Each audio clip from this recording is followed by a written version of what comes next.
In the quiet town of Dimensionville, where the sky shimmered with portals and interdimensional creatures roamed freely, lived a peculiar duo named Rick and Morty.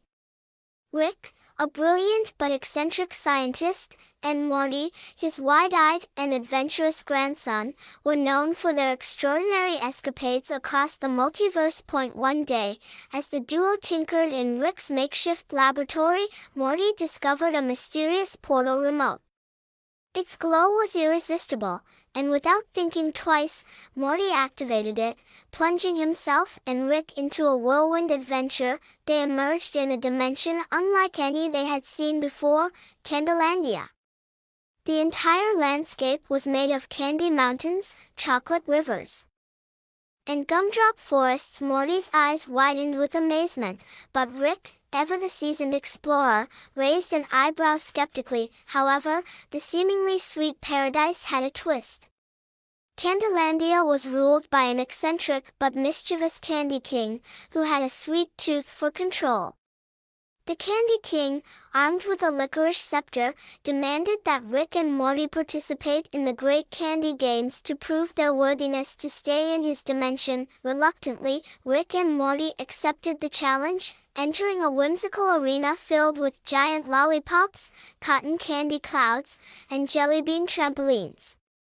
The Candy King, perched on his candy throne, cackled with delight as he watched the duo navigate the sugary obstacles. The first game involved a race through a gummy maze. Morty, fueled by his sugar rush, sprinted ahead, narrowly avoiding licorice traps and marshmallow pitfalls. The second game tested their wits in a candy trivia challenge. Morty, surprisingly well-versed in candy facts, answered questions about licorice twists, gummy bears, and the science behind chocolate tempering. Rick, unfazed, interjected with sarcastic remarks and obscure candy-related anecdotes. For the final game, the Candy King unveiled the Grand Lollipop Duel, a showdown where Rick and Morty had to outwit each other in a sugary sword fight using oversized lollipops.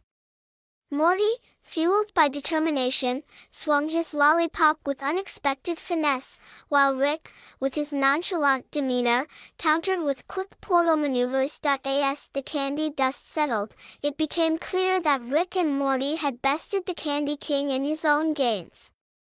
The Candy King, acknowledging defeat, handed over his licorice scepter with a pout.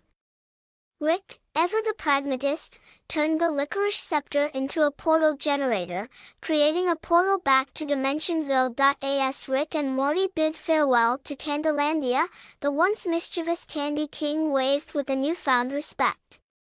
Back in their laboratory, Morty grinned with satisfaction, having proven himself in the whimsical world of Candylandia. Rick, with a belch of approval, acknowledged Morty's resourcefulness.